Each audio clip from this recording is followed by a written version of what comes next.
Bonjour tous et regardez ça. Attendez.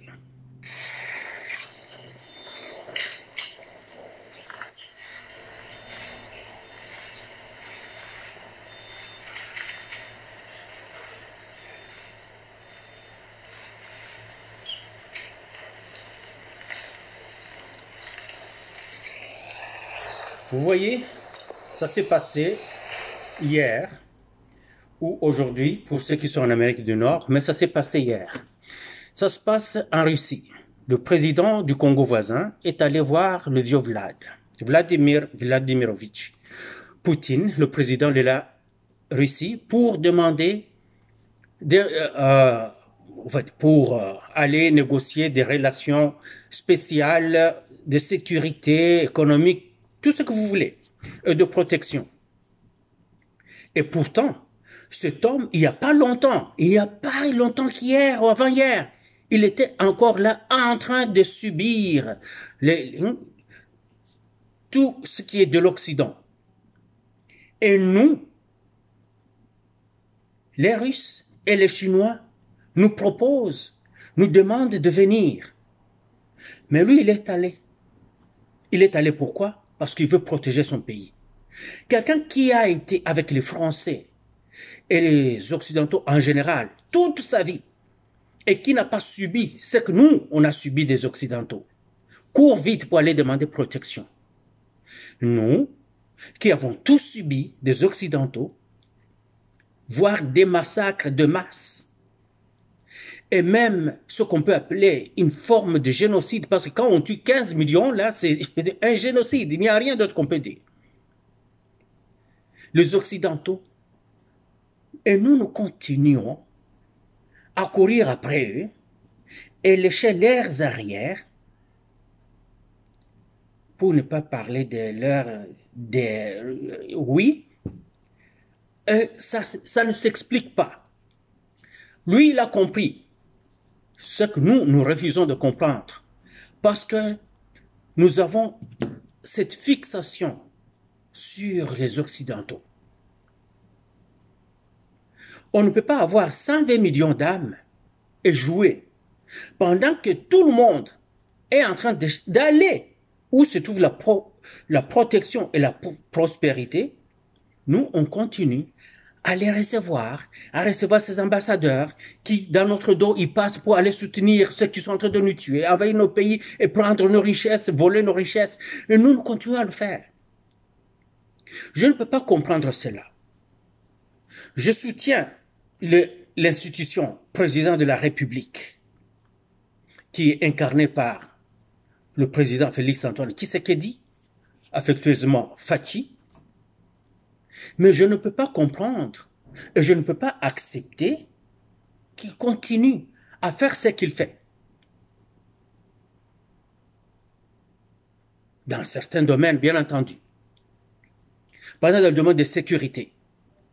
Oui, il est en train de faire monter en puissance notre armée. Il est en train de réorganiser et de moderniser notre armée. C'est une excellente chose et nous lui en serons toujours gré.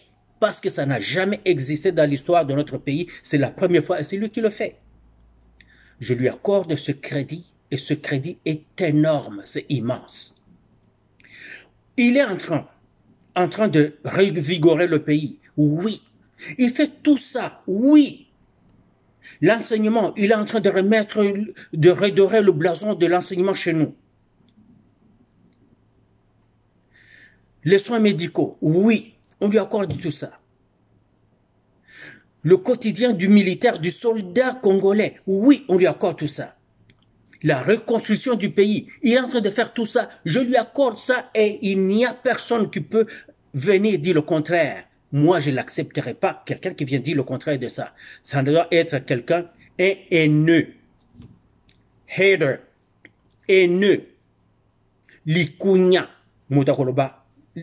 Quelque chose de contraire de ce que je viens de dire de notre président Félix-Antoine Tshisekedi. Mais, quelque chose que je ne peux pas comprendre de lui. Comment, avec tout ce qu'il a subi dans sa première mandature, des affres des Occidentaux contre lui, ce qu'il est en train de subir au moment où on se parle, de ces mêmes gens, Et il est là, derrière eux, sur leur chaîne de télévision, en train de les amadouer, je ne sais pas, je ne vais pas utiliser le terme que j'ai utilisé pour d'autres personnes, par lui. Il mérite tout le respect du monde, donc, mais je vais dire, je ne comprends pas pourquoi il court encore derrière ces gens-là, les Occidentaux. Et quand je parle d'Occidentaux, c'est les Américains et les Européens, incluant leurs alliés et amis.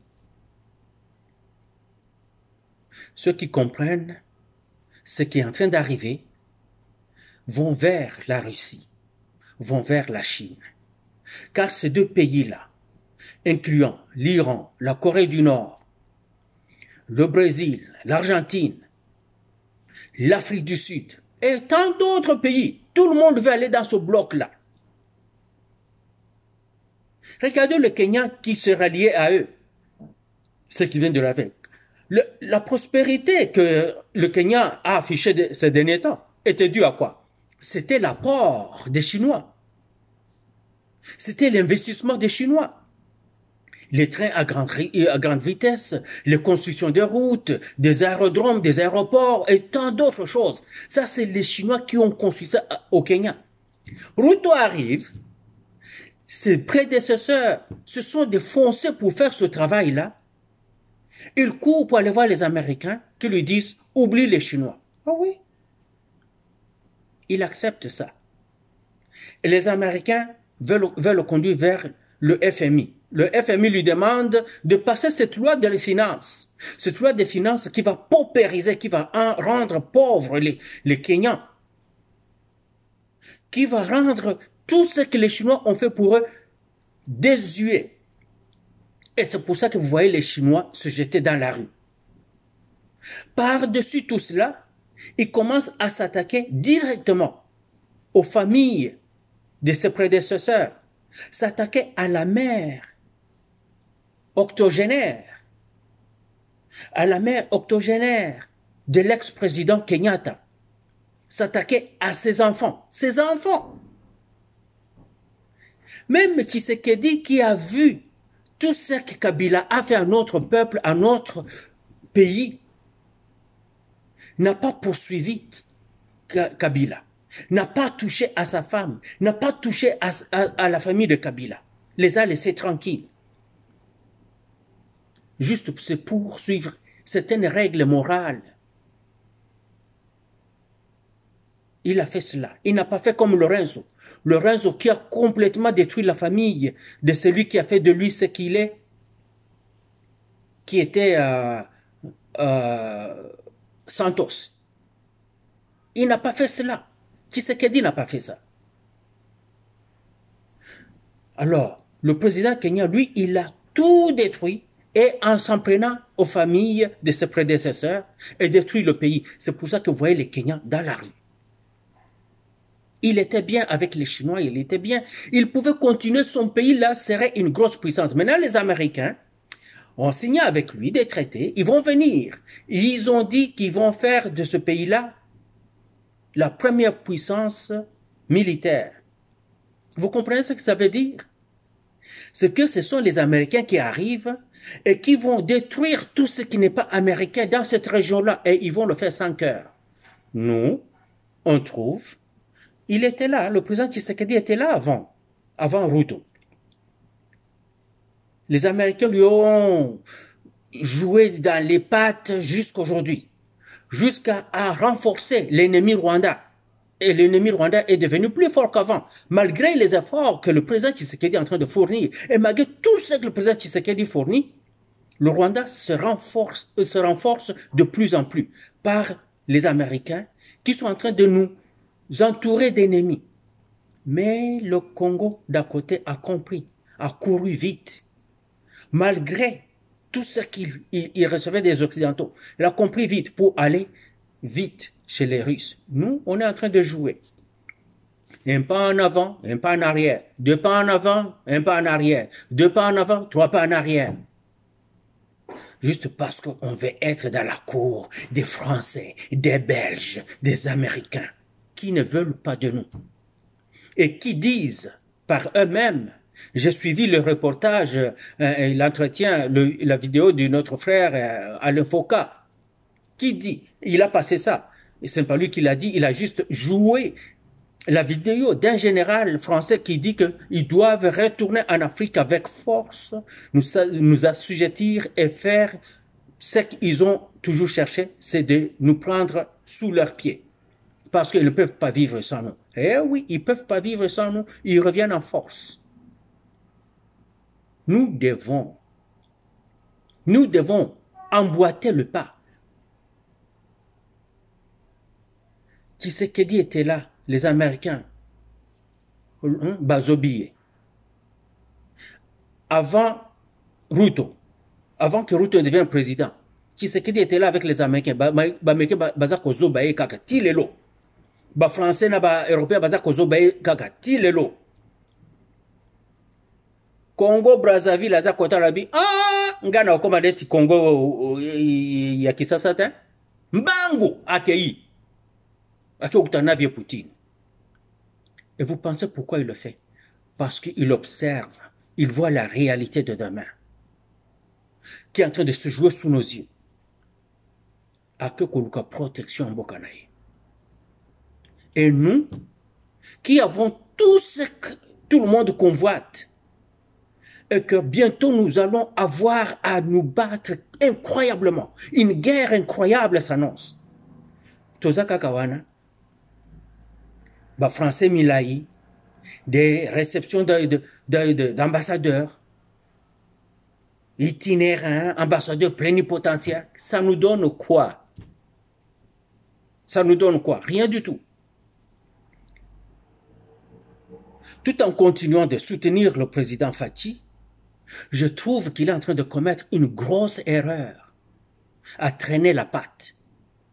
Car quand ils vont nous frapper de la même manière qu'ils ont frappé Lumumba, parce que Lumumba était en train de traîner la patte, négocier avec ces truands-là, ces bandits de grands chemins, voulais-je dire, ces assassins sans cœur, ils l'ont traîné dans la boue. Et quand il a trouvé qu'il fallait demander de l'aide à l'URSS, la Russie, c'était trop tard. Ils sont venus, mais c'était trop tard. Le terrain était déjà perdu. Kadhafi, lui aussi, il voulait traîner dans la cour des Européens, des Américains. On lui a fait payer et dédommager toutes les familles qui ont péri, la compagnie qui a péri dans l'écrasement de l'avion à Lockerbie, là-bas en Écosse. Parce qu'on l'avait accusé, des Libyens d'être à hauteur de cet écrasement d'avion. Et pourtant, ça n'était pas vrai. Mais la pression, les sanctions économiques, financières, militaires contre son pays, on l'a convaincu. Il a accepté, il a dédommagé des milliards et des milliards de dollars. Alors, on a tendu des tapis rouges pour lui. Il allait en France, il est retourné aux États-Unis, il était heureux, que tout va bien aller. On lui a fait acheter des quantités énormes d'armes. On lui a dit non, ne mets pas ça, tu ne peux pas militariser la capitale, va mettre ça à Benghazi. Il le croyait parce qu'il était heureux de retourner dans leur cour. Quand tout était fin prêt, ils sont venus le faucher. Le président Bachar el-Assad de la Syrie, c'est pareil. Il n'allait pas à Moscou. Il allait tout le temps à Paris. Il allait tout le temps à Londres. Il a étudié à Londres. C'est là qu'il a fait ses études de médecine oculaire, d'ophtalmologie. C'était un médecin ophtalmologue. Et il a vécu comme son père dans le cours de l'Élysée. Il s'attachait à ces gens-là. Mais quand ils lui ont demandé de couper les pipelines qui amenaient le gaz de la Russie vers la Turquie et tant d'autres, il a dit non, je ne peux pas faire ça. Ça fait des années que nous faisons affaire avec eux. Tout ce que je peux, c'est de faire passer votre pipeline aussi. Si vous voulez pour ceux qui aiment l'anglais, pipeline, mais pour moi, ce que ça veut dire, bon, les tuyaux d'acheminement. D'ailleurs, je vais parler comme ça. Les tuyaux d'acheminement du gaz et des produits pétroliers. Qu'est-ce qu'ils ont fait? Ils l'ont fauché. Ils l'ont fauché. Vous voyez? Regardez ce qu'ils ont fait en Afghanistan, à tant d'autres pays. Pourquoi ils avaient créé la guerre là-bas au Soudan? Ils ont disloqué le pays en deux. Puis ils sont allés au Soudan du Sud créer une guerre civile afin d'avoir accès à ces richesses-là. Et c'est ce qu'ils ont fait. Vous voyez? Ce sont des truands. Et nous, on continue à s'attacher à eux. Et ils savent ce qu'ils cherchent chez nous. C'est nous qui avons tout ce que tout le monde veut pour aujourd'hui et demain. Les Occidentaux ne veulent pas l'avoir par la grande porte. Parce qu'ils ont déjà essayé 30 ans durant, ils ont pillé ça au noir. Comme on dit au Québec. Ils ont fait ça au noir, sous la table. Ça n'a pas laissé des traces. Ils sont devenus des multimillionnaires, multimilliardaires. Leurs compagnies ont fait des fortunes. Apple, Tesla et tant d'autres compagnies ont fait des fortunes incroyables. Et nous venons leur dire, nous voulons des accords gagnant-gagnant. Mais qu'est-ce qu'ils ont fait? Ils nous ont montré le doigt du milieu. Hein? Et ils veulent venir maintenant prendre le tout de force. Vous voyez? Et nous, on veut croire à ça. Je ne comprends pas. Je ne comprends pas perso. C'est pour ça que les Africains sont en train de rire de nous. Il faut regarder tous leurs reportages. Ça me fait mal, je n'aime pas ça. Quand je vois des Africains en train de rire de mon pays et d'insulter nos dirigeants, et à l'occurrence le président que je respecte le plus depuis que ce pays-là existe. Mais n'ont-ils pas raison de le faire? Parce qu'ils voient, tout le monde voit ce qui se passe. Tout se joue sous nos yeux. Et chacun est en train de choisir son camp. Et tout le monde veut fuir le camp des colonisateurs, des colons, des malfrats, des tueurs, des bandits, tout le monde est en train de les fuir pour aller vers les gens qui, depuis la nuit des temps, n'ont jamais fait du mal à personne. Par contre, ils sont sortis pour aider les gens. Ils ont aidé les Africains dans les guerres d'indépendance et tant d'autres. Ils ont aidé les Américains dans leur propre guerre d'indépendance. Nous, non, les Français, le français, oui, the American. Nous voulons être proches des Américains, nous voulons être proches des Français. Oh, pays Mikili. Qu'on nous voit à l'Élysée, qu'on nous voit à Washington, qu'on nous voit à Londres, c'est ça que nous voulons. Pendant que eux, quand nous arrivons, ils nous disent, vous allez voir, nous allons encore vous tuer plus. Nous allons vous égorger et prendre tout ce que vous avez, des idiots, de moins que rien. C'est comme ça qu'ils nous voient, rien d'autre.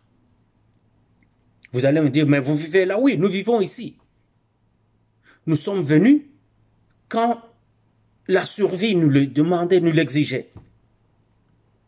Ce n'est pas pour autant que nous allons laisser le pays qui nourrit nos enfants, qui a nourri nos aïeux. C'est le pays de nos aïeux, c'est notre pays. Oui, c'est notre pays. Nous vivons ici, mais là-bas, c'est notre pays. Car ici, chacun d'ici, chaque personne d'ici, ne manque jamais d'occasion pour nous rappeler que nous venons de là, que nous sommes africains, nous venons d'Afrique et que nous sommes congolais, nous sommes du Congo. Il ne manque jamais l'occasion. Malgré tout ce que nous avons fait, malgré les sacrifices que nous avons donnés, malgré les grands services jusqu'à l'extrême, les mêmes gens, quand vous êtes à la pause avec eux, hey man, when are you going back home? Quand est-ce que tu retournes à la maison? Hey, c'est quoi la dernière fois que tu étais chez toi? Il veut seulement te rappeler cela. Pendant que tu viens de sortir d'une embuscade armée avec lui, vous vous êtes battu tu lui as sauvé la vie. Mais il va te dire ça. When are you going home? When are you going back home? You African, right? Tu es africain, n'est-ce pas? Quand est-ce que tu retournes chez toi? Vas-tu aller chez toi vivre là-bas? Est-ce que tes enfants vont retourner chez tu vois des choses comme ça? Donc, ne me demandez pas, oh, pourquoi tu dis ça, mais tu vis là-bas. Oui, je vis ici, mais mon pays, c'est le Congo démocratique. C'est le pays de mon père, de ma mère, de mon grand-père, de ma grand-mère, de tous mes aïeux et les enfants à venir. C'est votre pays à nous tous, Congolaises et Congolais. Et nous accueillons ceux qui veulent vivre chez nous en bonne intelligence avec nous. Et nous ne voulons pas de ceux qui viennent nous faire du mal. Et ceux qui viennent nous faire du mal sont protégés par les Occidentaux. Alors je ne comprends pas. Pourquoi Fachi fait ça? Je ne comprends pas. Hein? Peut-être vous, vous comprenez. Et s'il vous plaît, dans les commentaires, vous qui comprenez, prière de m'expliquer. Prière de m'instruire pour que je comprenne. Car moi, je ne comprends pas cela. Et je ne soutiens pas cette démarche-là de s'accrocher aux Occidentaux. Pas du tout. Je ne suis pas là-dedans. Le reste de ce que fait Fachi, je le soutiens. Mais cette histoire-là de s'accrocher aux Occidentaux, je ne comprends pas. On veut construire des autoroutes, mais avec les Occidentaux. Non, non, non, ça c'est avec les Chinois. Hein. Ça avec les Chinois, oui, ça, je suis d'accord. Les gens disent, oh, bah, Chinois, bah, ça, là, oui, ils vont faire les routes selon les moyens que vous disposez pour ça. Bolingi, bah, route Oeza et la Kissi, les Lokeza, bien lobby au Koufi. Vous mettez 200 000 pour faire 1 kilomètre de route au lieu de faire $1 million. Parce qu'avec $1 million, ils vont mettre des matériaux et des matériels de qualité supérieure et à longévité beaucoup plus solide. Non, vous dites, non, non, non, non. Tout ça, il y a 200 000 $. Hein. Alors, 800 000 wana to dundi ango.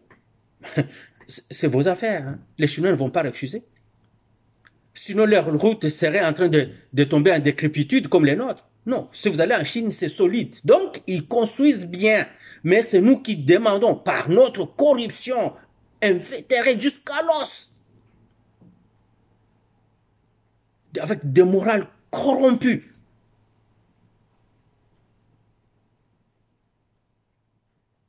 des immoraux.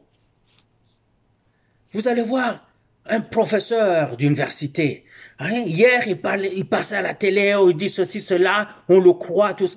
Il arrive, il est ministre, il est PDG, il est mandataire, il est parlementaire. Tout d'un coup, il dérape. Il est dans la mafia, tout d'un coup. Et il a des mots fignolés, des phrases. Je pense qu'ils vont à l'université pour apprendre comment mentir et convaincre dans le but de voler, de détourner. C'est tout. Ce n'est pas dans le but d'avoir de l'intelligence pour construire le pays. Non.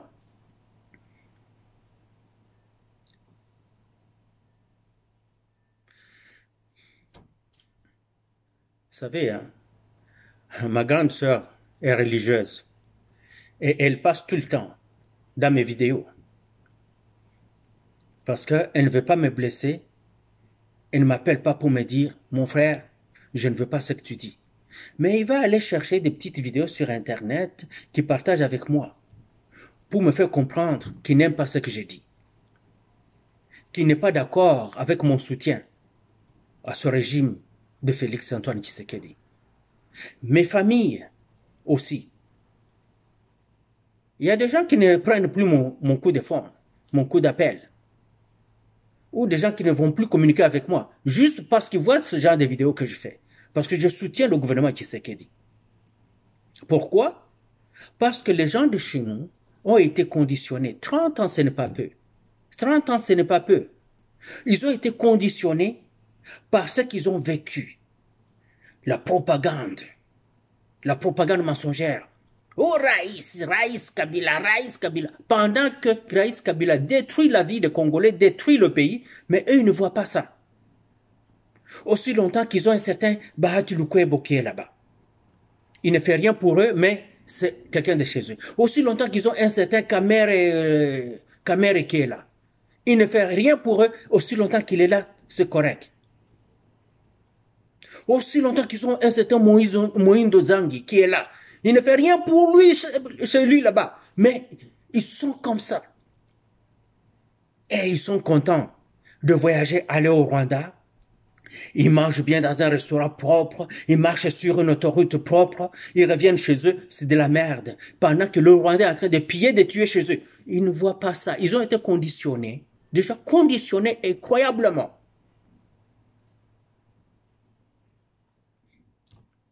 Oui. Ils pensent que quand je parle comme ça, j'insulte Kabila, et ce n'est pas bien. Pour eux, ce n'est pas bien. Parce que j'insulte Kabila, ce n'est pas bien. J'insulte Kagame, ce n'est pas bien. Et ce sont des Congolaises et des Congolais, mais conditionnés comme cela. Et ils ne voient pas le danger. Ils l'ont jamais vu. Ils ne le comprennent pas. Ceux qui sont morts, ils sont morts à Massissi, ils sont morts en Touré, tout ça, et ils ne voient pas ça. Même les gens de Massissi soutiennent des corrompus qui sont en train de les tuer. C'est difficile à comprendre. Chers Congolaises et Congolais, vous qui êtes à l'ouest du pays, au sud peut-être, ailleurs, au nord, vers Bandaka, je ne sais pas, comprenez que nous, à l'est, là, nous ne sommes pas, ce n'est pas qu'on est idiot, non. Et ce n'est pas qu'on est méchant, non. Et ce n'est pas qu'on n'est pas patriotique. C'est seulement que on a subi le syndrome de Stockholm. Le syndrome de Stockholm dont parle souvent tout le monde. Ce fut à un moment là un preneur d'otages dans la ville de Stockholm à Suède. C'est la capitale de Suède. Un preneur d'otages va garder ses victimes pendant longtemps. Et il demandait la livraison de la nourriture pour eux, à manger, à boire pour eux, les médicaments pour eux. Après avoir vécu dans ces circonstances-là pendant un temps, les otages, les victimes ont commencé à voir en lui quelqu'un de bien, quelqu'un de gentil, quelqu'un qui leur veut du bien. Et les autorités dehors étaient en train de monter un scénario pour les libérer. Quand ils sont passés à l'action, à l'opération pour libérer les otages, c'est que c'était une action policière de force avec les armes. Vous savez ce qui s'est passé? Les victimes, les otages donc, se sont mis autour de leur preneur, donc du preneur d'otages, du bandit, ils sont mis autour de lui pour le protéger. Vous comprenez? C'est ça le syndrome de Stockholm. Les populations de l'Est, ma famille, les miens, ont subi ça. Ils souffrent tous, sans exception, du syndrome de Stockholm. Alors, je supplie le président Fachi, avant qu'il ne soit tard, à ceux qui lui parlent, avant qu'il ne soit tard, d'aller nuitamment, de prendre le téléphone, appeler Moscou, appeler Pékin, appeler Ankara, à Turquie, appeler Téhéran, en Iran, demander de l'aide tout de suite et signer des accords de soutien, de sécurité, tout, car nous risquons de n'avoir que nos yeux pour pleurer. Et nous allons pleurer jusqu'à avoir les larmes qui sèchent. Et ça ne reviendra plus. Nous aurons tout perdu. Pour toujours.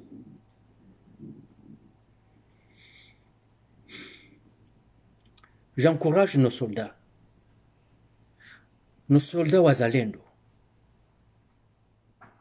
car les forces armées congolaises sont des Wazalendo aussi. Tout le monde qui se bat pour le pays, pour la libération du pays est Muzalendo. Je les encourage et qu'ils vivent longtemps et que Dieu le protège, que Dieu protège notre pays et que Dieu inspire nos dirigeants, que Dieu inspire notre Fati afin qu'ils ouvrent les yeux et qu'ils agissent vite. Il n'y a pas d'autre issue, pas en Occident. Il n'y a rien pour nous en Occident. Nous avons été là depuis les années 60 et avant. Ils nous ont tués. C'est tout ce qu'ils ont toujours fait. Tuer, voler, tuer, voler, tuer, voler. Et maintenant, ils veulent dépecer le pays et le partager en morceaux. Et ils vont le faire parce que tout le monde, même les Africains, ils veulent de notre pays. Tous nos voisins, ils veulent se jeter sur notre pays et prendre des morceaux. Si vous trouvez que ce que je dis n'a pas de bon sens, comme on dit au Québec, n'a pas de sens, dites-le moi dans les commentaires, comme bon vous semble. Dites-le moi. Si vous savez quelque chose qui m'échappe, que vous connaissez, et que ce soit la même chose que Fati connaît, dites-le moi. Je pourrais me réajuster. Sinon, moi, je ne comprends rien à ce comportement-là. C'est mon opinion. Heureux de vous voir au Conspiratorium, votre maison de discussion et d'intervention pour notre RDC.